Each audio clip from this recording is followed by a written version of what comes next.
عليكم ورحمة الله تعالى وبركاته. نتمنى فيديو يلقاكم في احسن الاحوال. اليوم كيكون عبارة على هاد البريوات هادو اللي درت لهم بالخبز تاع الطورتيه، كيجيو من ألذ ما يكون، كيوجدوا دغيا، ودرت لهم واحد الحشوه لذيذه جدا. اكيد ملي غادي تجربوها غادي تعتمدوها، ديروها الكوتي ولا الافطار ولا لاش لا عشاء خفيف. وجو في الساعه يعني ماشي خطره ما كيكونوش الورقات نتاع البسطيله، تقدروا ديبانيو بهادو. عجبتها الوصفه تابع معايا الفيديو الاخير باش تشوف المقادير وطريقه التحضير وفرجه ممتعه.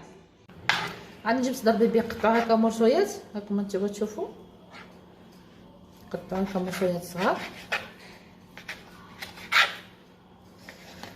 اولا صدر دجاج اللي بغيتو. غنجيب واحد البانيو غادي نحط فيه، غادي نجيب باش ندير الشرميله، غادي ندير واحد المعلقه نتاع دانون مسوس، غادي نزيد واحد المعلقه نتاع الموطارد صغيره، غادي ندير شويه ديال الملحه حسب الذوق، شويه د الحبه الكحله، المعلقه صغيره نتاع الثومه مهروسه، غادي ندير البشر تاع الليمون، ها هو عصير تاع نصف ليمونه، ندير هكا باش يبقى العظم في يدينا. غادي نخلط هادشي،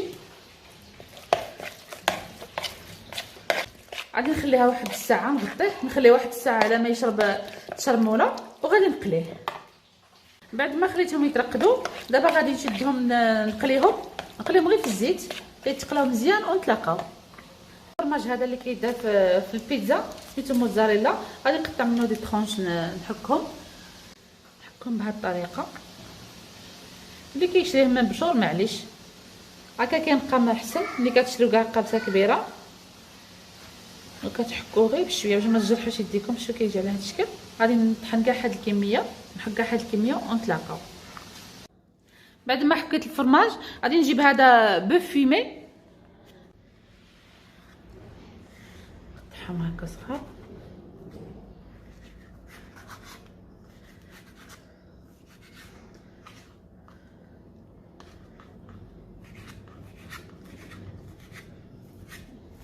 بعد ما صارت تقطع نجيب واحد البول نحط فيها الفرماج، نحط فيها البوف فيمي والفرماج. ديك الدجاج اللي قليته ها هو على هذا الشكل، قليوه مزيان باش كيعطي البنه زوينه، ما تخليوش فيه الماء تيبقى غير الزيت. دابا غادي نجيب الفريت من طبيعه الحال، لما غنوريكم الطريقه كيفاش كيدير الفريت، وغادي نقطعو حتى هو مرصويات هكا، نستف هكا الحبات قد غادي نقطع مرصويات، غادي نقطع كاع لي فخيت اللي عندي، نقطعهم غادي نزيدهم على هاد المكونات. بعد ما قطعت الفريت دابا غادي نزيد واحد شويه نتاع الخيار باش كيعطي الانتعاش، غادي نقطعو حتى هو طريقه هكا. كتجي هاد الحشوه منعشه ولذيذه بزاف، غادي تجربوها اكيد غادي تعجبكم. نحك الليمون، ديجا حكيت هنايا الفرماج في هاد الحكاكه، غادي نحك زيت تاع الليمون، غادي نخلطوا كاع هاد المكونات نخلطوهم مزيان ونتلاقاو. غادي نجيب ورق طورتيه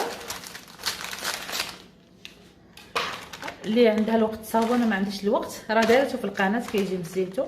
غادي نجبد هكا واحد جوج ورقات الطورتيه ونقسموها هكا، نقسمو على جوج، نجيب واحد المقص ونقسمو،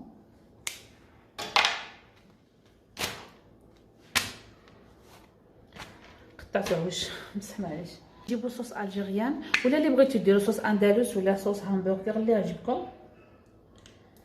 غادي ندير هنايا واحد كميه، غادي نسرحها بالمعلقه، ولا بغيتو ديروا حتى الكيتشوب ولا المهم اللي كيعجبكم.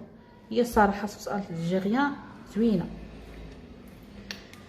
غادي نجيبوا الحشو ديالنا،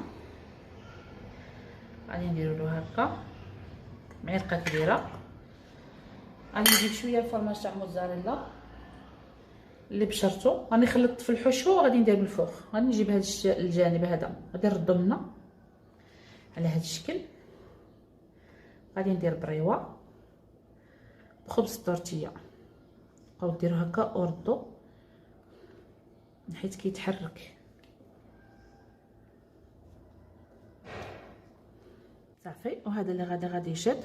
بغيتو تقطعوه قطعوه، بغيتو تحشيوه هنا حشيوه. انا غادي نقطعو باش نسهل عليا. هيا البريوه ديالنا كي جات. نعاود معكم واحده اخرى. غنجيبو الصوص الجيريان.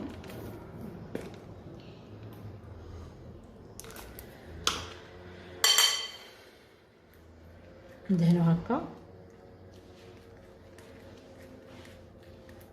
غنجيبو الحب.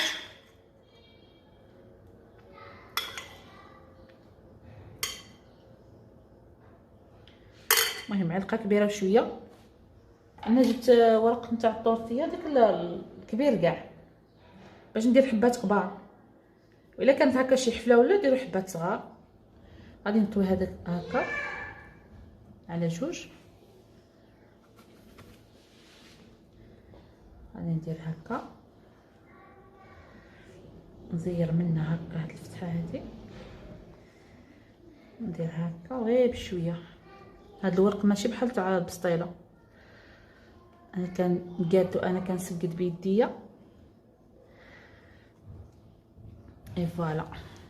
انا هذا غادي نقطعو. هذه هي البريوه ديالنا كتجي على هذا الشكل. غادي نكمل الكيمياء. وها من بعد ما صاوبتهم دابا غادي نجيب لاباري نتاع اللي نتاع البانيني وغادي نطيب فيها. غادي نكون شعلت لاباري ديالي وغادي نجيب البريوات. غادي نستفهم هكا، نحطهم على هاد الجهه هادي اللي ما لاصقاش هكا. غادي نبلع عليهم هكا، نحاول نقادهم نبلع عليهم ما تكيوش بزاف. بعد ما طيبت البريوات ديالي غادي نخليهم جانبا، وغادي نجيب الطبق اللي غادي نقدم فيه. وجبت الخيار قطعته على هذا الشكل باش ندير واحد الديكور كيجي زوين. كانوا يسولوني عليه البنات، كنت حطيته في واحد الوصفه. يعني كتشدوا الخياره كتحيدوا منها الزريعه من الوسط على هذا الشكل، كتخليو لها القشور تاعها باش تعطي المنظر زوين. كنبقاو كنديرو ها نتوما تشوفوا، كنحطوا بحال هكا وندخلوا هذه هنايا جوج وندخلوا هذه هنا. حاولوا تقطعوهم قد كومسا. غادي نكمل الخيار هكا صاير داير. بعد ما صاوبت الخيار غادي نجيب مطيشه، جبت واحد السنوب تاع مطيشه بحال هكا وغادي نقطعو معينات.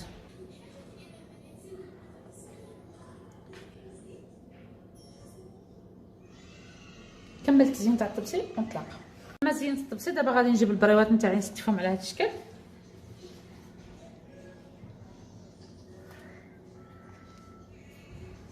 زوروا القناه ديالي وتابونا معايا، ولا عجبتكم الوصفه ديروا لايك. اخرى ان شاء الله.